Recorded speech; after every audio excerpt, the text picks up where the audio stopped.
बीते दिन पालमपुर में कॉलेज छात्रा पर हुए हमले के बाद से पूरा प्रदेश सहम गया है।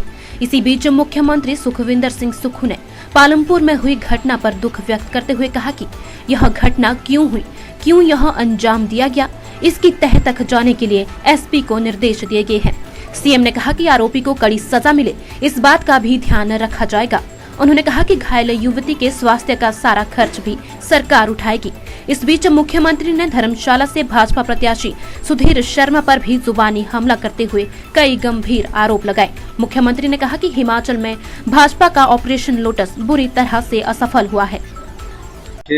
मैं पालमपुर घटना से खुद भी दुखी हूँ और जान पहचान होने के बाद किस तरह उस व्यक्ति ने अपने गार्ड लेकर गया और हमारी प्यारी बेटी पर उसने हमला किया। मैं अभी बात ही कर रहा था, एसपी को भी मैंने दिशा निर्देश दिया, उसको अरेस्ट कर लिया गया। अरेस्ट करना मकसद नहीं है, लेकिन ये देखना पड़ना कि इस प्रकार की घटना को अंजाम क्यों दिया जा रहा है, उस सोच की तरफ बढ़ने की जरूरत है।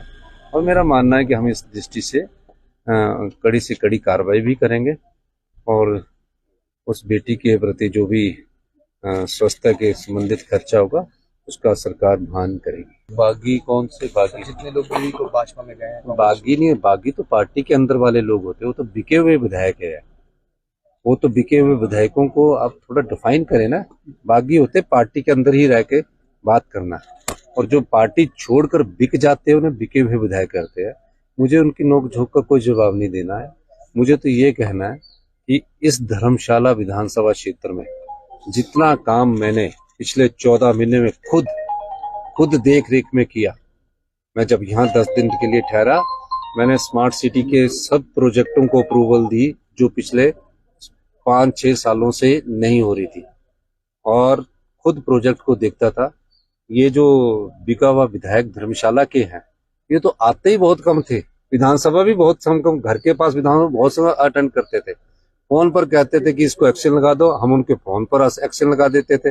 फोन पर कहते थे एसडीएम लगा दो, हम उसके फोन पर एसडीएम लगा देते। फोन पर कहते थे चीफ इंजीनियर लगा दो, चीफ इंजीनियर लगा देते। जो भी काम कहते थे फोन पर कभी धर्मशाला के विकास की बात नहीं करते थे। मैंने कहा कि हमने कांगड़ा को टूरिज्म कैपिटल डिक्लेयर किया, धर्मशाला में मैं और सुंदर सुंदर पार्क बनाना चाहता हूँ, कभी नहीं कहा। और आज ये इस बात को लेकर आप तुमसे सवाल पूछो कि धर्मशाला के लोगों ने 5 साल के लिए कांग्रेस का प्रत्याशी चुनकर भेजा था, हाथ का निशान लेकर भेजा था। इतना बड़ा व्यक्तित्व नहीं है उनका। अगर उनका अपना व्यक्तित्व होता तो फिर वो बीजेपी जिनके द्वारा वो खरीदे गए हैं, 1 महीना प्रदेश से बाहर नहीं रहते। भाई चलो, राज्यसभा में आपकी नाराजगी मेरे साथ हो सकती थी, आप राज्यसभा में आपने खिलाफ वोट डाल दिया, लेकिन राज्यसभा में खिलाफ वोट डालने के कारण डिस्क्वालिफिकेशन नहीं होती है।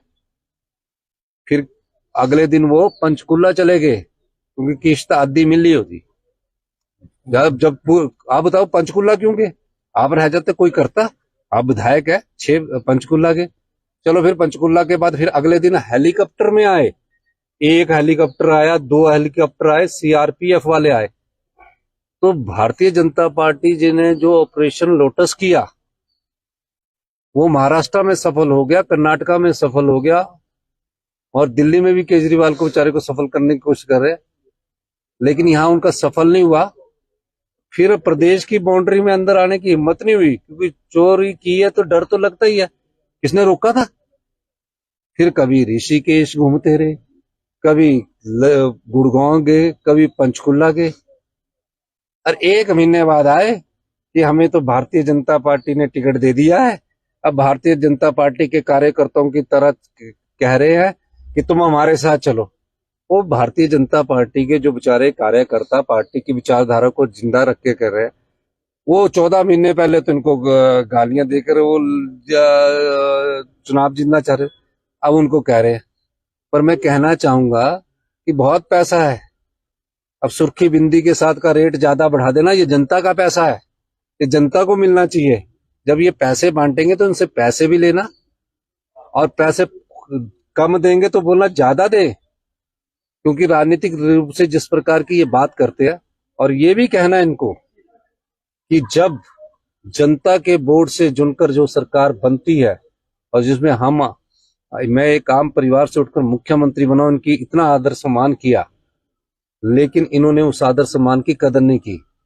और मैं दावे के साथ कह सकता हूं, जो धर्मशाला के बिके हुए विधायक फोन करते थे, मैं उनका हर कार्य करता था और उनको पार्टी ने बहुत कुछ दिया। उसी पार्टी के आधार पर उनका जो रुतबा बना, आज उस पार्टी को आप बेचकर, अपना ईमान बेचकर चले गए हैं। ये लड़ाई लोकतंत्र को बचाने की है।